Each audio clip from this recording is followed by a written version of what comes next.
నమస్కారం ABK news కి స్వాగతం. హెడ్లైన్ చూద్దాం. తెలంగాణలో పోలింగ్ సమయం మరో గంట పొడిగింపు.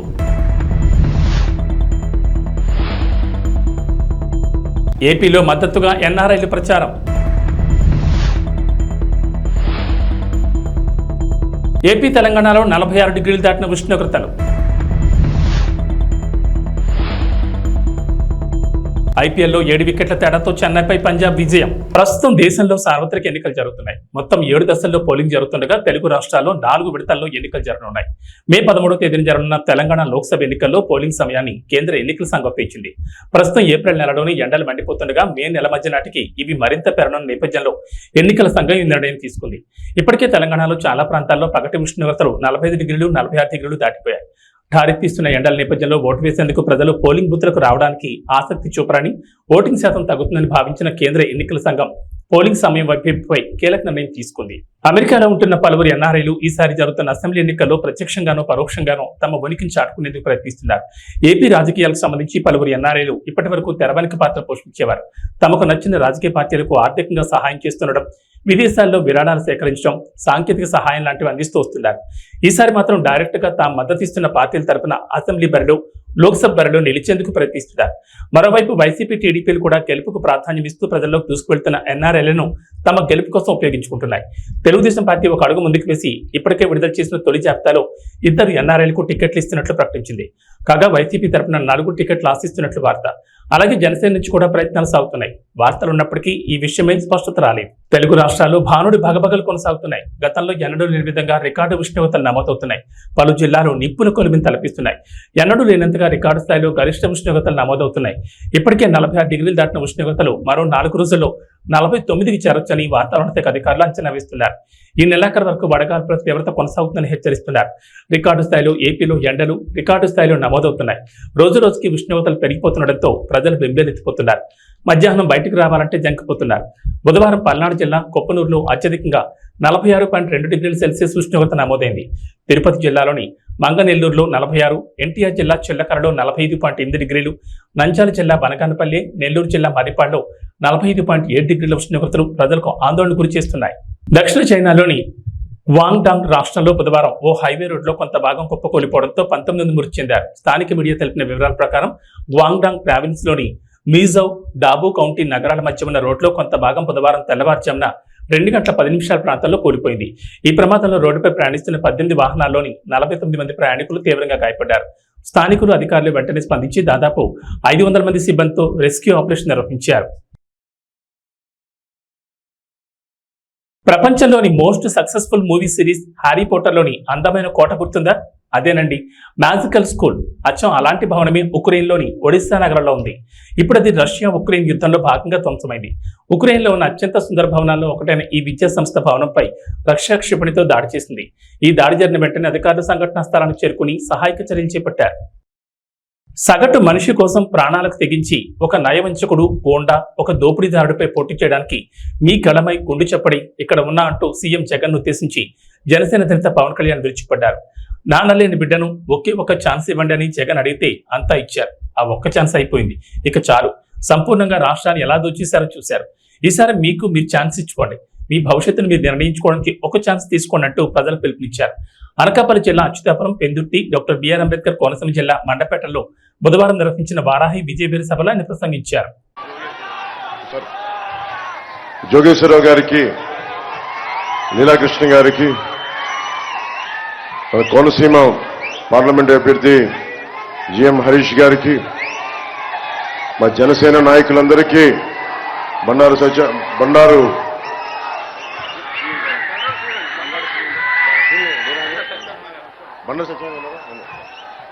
సత్యానంద్ గారి, బండారు శ్రీనివాస్ గారికి, ప్రతి ఒక్కరికి పేరు పేరున నా హృదయపూర్వక నమస్కారాలు. నాకు మండపేట చాలా గుండెలో చాలా పదిలమైన స్థానం. నాకు మండపేట నియోజకవర్గం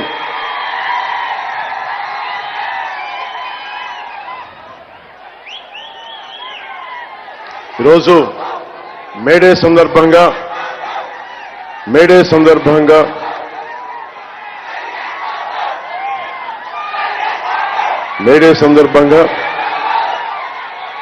కార్మికులకి, భవన నిర్మాణ కార్మికులకి, అసంఘటిత కార్మికులకి, సంఘటిత కార్మికులకి, అన్నం పెట్టే రైతాంగానికి, కష్టపడే ప్రతి ఒక్కరికి మేడే శుభాకాంక్షలు. నివర్ తుఫాన్ నుంచి మొన్న తుఫాన్ల దాకా దాదాపు లక్షల ఎకరాల్లో నష్టం వచ్చిన రైతాంగానికి, గిట్టుబాటు ధర లేని రైతాంగానికి, మద్దతు ధర లేని రైతాంగానికి మీరు పడుతున్న బాధలు నేను 2 సార్లు నన్ను మండపేట రప్పించినాయి. 50 మంది, ముఖ్యంగా మండపేటలో 50 మంది కౌలు రైతులకి తల 1 లక్ష రూపాయల చొప్పున నేను పోయినసారి సభలో ఇచ్చాను. నేను అది మీకు గుర్తు చేస్తా ఉన్నాను. ఈ మేడే సందర్భంగా ఒకటే తెలియజేసుకున్నా, అన్నం పెట్టే రైతు లేకపోతే మనం లేం. మన కోసం ఒళ్ళు వంచి చేసే శ్రామికులకి వాళ్ళు లేకపోతే సమాజం లేదు. మేడే సందర్భంగా నేను వారందరికీ ప్రత్యేక ధన్యవాదాలు తెలుపుకుంటూ, ప్రత్యేక మనకు శుభాకాంక్షలు తెలియజేసుకుంటూ, నాకు ఇష్టమైన కవి శేషేంద్ర గారు చెప్పింది మీకు ఒకసారి గుర్తు చేస్తున్నాను. నేను భూములు ఎందుకు దున్నుతున్నానో తెలియదు, డ్యాములు ఎందుకు కడుతున్నానో తెలియదు, నా బ్రతుకొక సున్నా కానీ నడుస్తున్నా. చెట్టుగా ఉంటే కనీసం ఏడాదికి ఒక వసంతమన్నా దక్కేది. మనిషినై అన్ని వసంతాలు కోల్పోయానని చెప్పి ఒక శ్రామికుడు, ఒక కర్షకుడు కోసం రాసిన ఈ పంక్తులు, ఈ కవితా పంక్తులు నేను మీతో పంచుకున్నాను ఈ మేడే సందర్భంగా.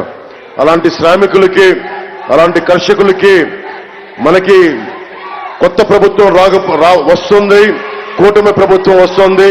జనసేన, టీడీపీ, భారతీయ జనతా పార్టీ కూటమి ప్రభుత్వం వస్తుంది. ఎస్సీజెడ్ ఉన్న ప్రాంతం ఇది. వేలాది మంది కార్మికులు, చాలా మందికి ఉపాధికి కల్పిస్తున్న ఎస్సీజెడ్ ఇది. అనేక పరిశ్రమలు, మీకు కార్మికులందరికీ, ఉత్తరాంధ్ర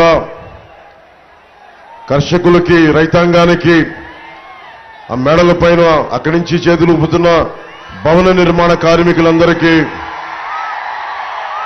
ప్రతి ఒక్కరికి, కష్టపడే ప్రతి ఒక్కరికి మేడే శుభాకాంక్షలు.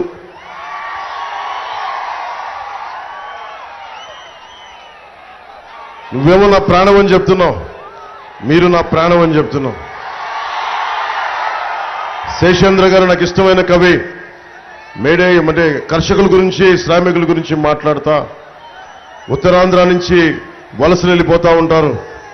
భవన నిర్మాణ కార్మికులు దేశమంతా కష్టపడుతూ ఉంటారు. ఉత్తరాంధ్ర భవన నిర్మాణ కార్మికులు, వారి గురించి, కర్షకుల గురించి, శ్రామికుల గురించి ఆయన అన్న మాటలు తెలియజేస్తాను. నేను భూములు ఎందుకు దున్నుతున్నానో తెలియదు, డ్యాములు ఎందుకు కడుతున్నానో తెలియదు, నా బతుకొక సున్నా కానీ నడుస్తున్నా. వేళ్లు కాళ్ళై నడిచే చెట్టు మనిషి. చెట్టుగా ఉంటే ఏడాదికి ఒక వసంతమన్నా దక్కేది. చెట్టుగా ఉంటే ఏడాదికి ఒక వసంతమన్నా దక్కేది. కానీ మనిషినై అన్ని వసంతాలు కోల్పోయానని, మనకి ఉపాధి అవకాశాలు లేని, కండలను కరిగించి శక్తిని ధారపోస్తున్న సమాజానికి శక్తిని ధారపోస్తున్న శ్రామికులు, కర్షకులు ఛిద్రమైపోతుంటే వారి గురించి రాసిన మాటలు. వారి అందరికీ నేను అచ్యుతాపురం జంక్షన్ నుంచి రాష్ట్రం మొత్తం కార్మికులకి, కర్షకులకి, కష్టపడే ప్రతి ఒక్కరికి మేడే శుభాకాంక్షలు తెలియజేసుకుంటున్నాను. గాజు పగిలే కొద్దీ ఏమవుతుంది? గాజు పగిలే కొద్దీ ఏమవుతుంది? పదునే కొద్దీ. దశాబ్దంగా నలుగుతా ఉన్నాం, దశాబ్దంగా దెబ్బలు కొడతా ఉన్నారు. మన గ్లాసుని బద్దలు కొట్టే కొద్ది ఇంకా పదును తేలుతా ఉన్నాం మనం. రోజున భయంతో, భయం గుప్పిట్లో ఉన్న ఆంధ్రప్రదేశ్కి, భయం గుప్పిట్లో ఉన్న 5 కోట్ల మంది ప్రజలకి, భయం గుప్పిట్లో ఉన్న అన్ని వర్గాలకి జన సైనికులు, మబ్బుల్లో పరిగెత్తే పిడుగుల్లాంటి జన సైనికులు, మగాళ్ళకి మేమేం తీసిపోం. మేము ఆది పరాశక్తులు అంటూ వచ్చిన మా ఆడపడుచులకి, వీర మహిళలకి, మా యువతులకి మీ అందరికీ మేడే శుభాకాంక్షలు. భవన నిర్మాణ కార్మికులకి, రైతులకి, కష్టంతో పనిచేసే ప్రతి ఒక్కరికి కూడా మేడే శుభాకాంక్షలు. ఈరోజు మేడే కాబట్టి గత 2 సభల్లో చెప్పాను, మీకు కూడా నాకు ఇష్టమైన కవి శేషేంద్ర గారి భావజాలాన్ని పంచుకుంటా ఉన్నాను. ఇది మేడే ఎరుపుకు చిహ్నం, మార్పుకు చిహ్నం, మార్పుకి చిహ్నం, ఇది మార్పుకి గుర్తుది. మీరు ఒకటే గుర్తుపెట్టుకోండి, ఇది 12 రోజులు 11 రోజులు ఉంది, ఇంకంతే, లెస్ దాన్ 2 వీక్స్, 2 వారాల కంటే తక్కువ ఉంది మనకి. మీ భవిష్యత్తుకి, యువతరానికి, ఆడపడుచులకి, వచ్చే తరం మీది, మాది కాదు, వచ్చే తరం మీది. మీ భవిష్యత్తు కోసం, అక్కడున్న నువ్వే ఆ చిన్న బిడ్డ కోసం భుజాల మీద ఎత్తుకున్న ఆ బిడ్డ భవిష్యత్తు కోసం, ఇక్కడున్న మా ఆడపడుచుల భవిష్యత్తు కోసం, మొత్తం ఒక సముద్ర తరంగంలా తెరలుగా ఒక సునామీ వేవ్ లాగా ఉన్న యువతరం కోసం, మార్పు కోసం జనసేన పెట్టాం. భవిష్యత్తు ఎట్లా ఉంది? ఈ రోజున నలిగిపోతున్నాం. ఒక్క ఛాన్స్ అని జగన్ అడిగాడు. ఒక్క ఛాన్స్ ఇచ్చేశారు మీరు, ఇంక చాలు. ఒక్క ఛాన్స్ ఇచ్చేశారు చాలు జగన్కి. ఒక్క ఛాన్స్ ఇస్తే ఏం చెప్పాడు? నేను 2019 ఎన్నికల్లో ఏం చెప్పా? ఈ కొండ మాది, ఈ గుట్ట మాది, కనిపించే ప్రతి స్థలం మాది అని నేను మీ అందరి చెవుల్లో ఇల్లు కట్టుకొని మరి చెప్పా. ఆ రోజు నేను సరదాగా అనుకున్నారు, నా మాట నమ్మలా. ఈరోజు హెలికాప్టర్ మొత్తం తిరుగుతా ఉంటే అంతా ఒకటే చెప్తా ఉన్నారు, మొత్తం ఉత్తరాంధ్ర భూములన్నీ, పెందుర్తి భూములన్నీ, అన్ని భూములు కూడా మొత్తం వైవి సుబ్బారెడ్డి గారు, మిథున్ రెడ్డి గారు, పెద్దిరెడ్డి గారు, అందరూ నాయకులందరూ దీనిని మొత్తం కబ్జాలో పెట్టి వేలాది ఎకరాలు. ఒక తాడి గ్రామాన్ని మరల్చడానికేమో ఎకరాలు లేవు. ఇక్కడ పుట్టారు, ఇక్కడ పెరిగారు, ఇక్కడ కన్నీళ్లు, కష్టాలు. ఇక్కడ వారికి భూమి లేదు, ఇక్కడ వారికి భూమి లేదు. దశాబ్దాలుగా, తరాలుగా పుట్టి పెరుగుతున్న వాళ్ళకి ఇక్కడ భూమి లేదు, స్థలం లేదు, ఎకరాలు లేవు. కానీ మన మీద అధికారం చెలాయించి వీళ్ళకి భూములన్నీ ధానదత్తం చేస్తా ఉంటే మీరందరూ ఏం చేస్తారు? చేతులు కట్టుకొని కూర్చుంటారా? చేతులు కట్టుకొని కూర్చుంటారా? మనకి బాధ్యత లేదా? బాధ్యత ఉందా లేదా మనకి?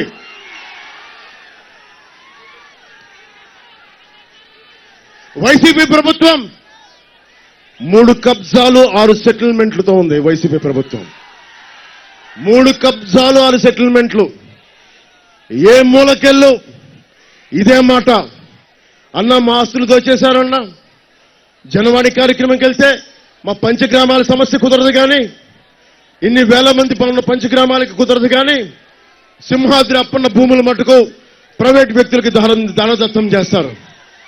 ఎవరో మాట్లాడతారు ఇది?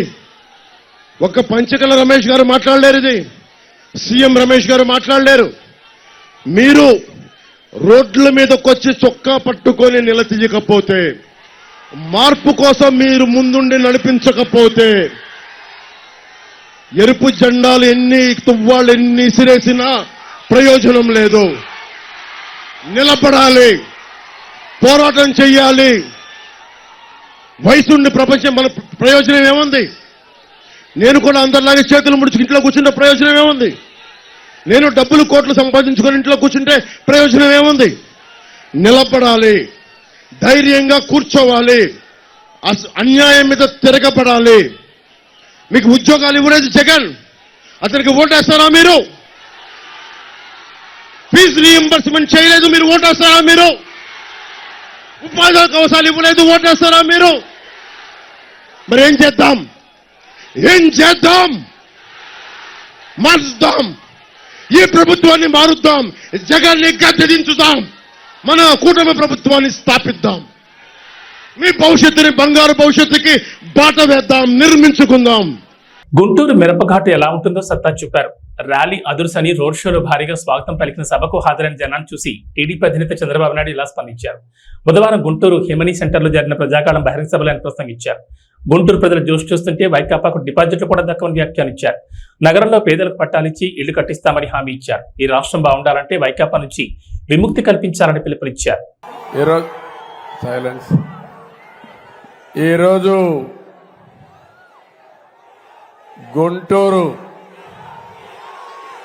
గుంటూరు మిరప ఏంటో, మీ సత్తా ఏంటో చూపించారు, అవునా కాదా అని అడుగుతున్నా. ఈరోజు గుంటూరు ర్యాలీ అదర్స్ మనుషులు వస్తారు కానీ మీ జోష్ చూస్తే మాత్రం ఇప్పటి కూడా నాకు అర్థం కాలేదు ఎక్కడి నుంచి వచ్చింది ఈ జోష్ అని. తమిళ్లో 5 సంవత్సరాల్లో మీ అందరూ పడిన బాధలు, మీ ఇబ్బందులు, భవిష్యత్తు మీద ఉండే మీ బెంగ అన్ని కలిపి ఈరోజు పిల్ల జల్ల అందరూ కూడా రోడ్డు మీదకి వచ్చేశారు. నా జీవితంలో ఎప్పుడు చూడలేదు చిన్న పిల్లలు వాళ్ళకి ఎల్లో బట్టలేసి తండ్రి భుజాల మీద ఎక్కించుకొని ఒక జెండా కూడా ఇచ్చి ఊపుతూ చంద్రన్న ఈ బిడ్డల బాధ్యత మీదే అని అన్నప్పుడు ఆ నమ్మకానికి నా జీవితం ధన్యమైపోయింది. ఏ నాయకుడైనా బతికేది నమ్మకం కోసమే బతుకుతాం, అవునా కాదా అని మిమ్మల్ని అడుగుతున్నా. ఏదైనా సంపాదించచ్చు కానీ నమ్మకాన్ని పోతే ఆ నాయకుడు మళ్లీ మనుగడ సాధించలేరు. యువత చూశాను ఈరోజు మీ యొక్క ఉత్సాహం చూస్తా ఉంటే ఆకాశానికి ఎగురుతున్నారు మీరందరూ. ఇకపోతే మా ఆడబిడ్డలు చూశాను, మగవాళ్లేనా మేమేం తక్కువ అని ఆడబిడ్డలైతే రోడ్డు మీదకి వచ్చిన విధానం చూస్తే జెండా పెట్టుకుని మగవారితో సమానంగా పోటీ పడి నడిచారంటే నాకు అనిపిస్తుంది ఇది చూసిన తర్వాత ఈ సైకో పార్టీకి డిపాజిట్లు కూడా రావు.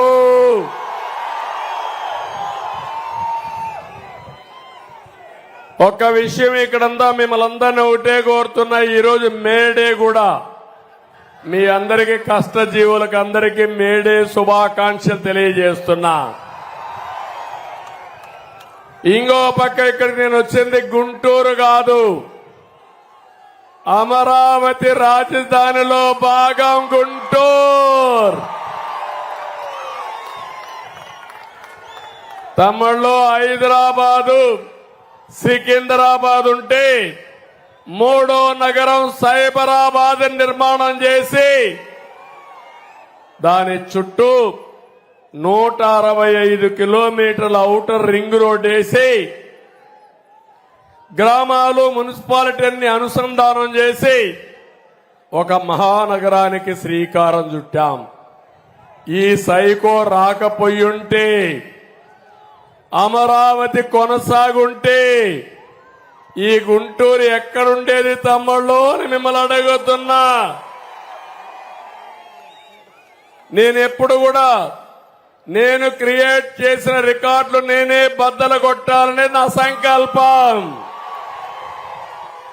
హైదరాబాద్ లో 163 కిలోమీటర్లు అయితే అమరావతి ఔటర్ రింగ్ రోడ్డు 185 కిలోమీటర్లు. గుంటూరు అవతల వచ్చేది, అటు చిలకలూరుపేటకి వెళ్లేది, అటు విజయవాడ అవతల హనుమాన్ జంక్షన్ కు వచ్చేది.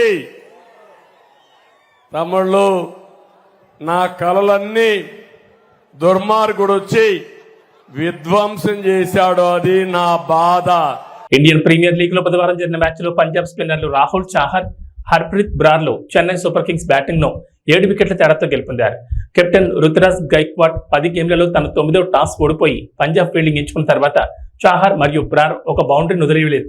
మరియు వారి 8 ఓవర్లలో కేవలం 33 పరుగులకు 4 వికెట్లు పడగొట్టి చెన్నైని 162 పరుగులకి 7 వికెట్లకు పరిమితం చేశారు. ఓడిపోయినప్పటికీ చెన్నై సన్ రైజర్స్ హైదరాబాద్ మరియు ఢిల్లీ క్యాపిటల్స్ కంటే మెరుగైన నెట్ రన్ రేట్తో 10 పాయింట్లతో నెంబర్ 4 స్థానంలో నిలిచింది. పంజాబ్ 8 పాయింట్లతో 7వ స్థానంలో ఉంది.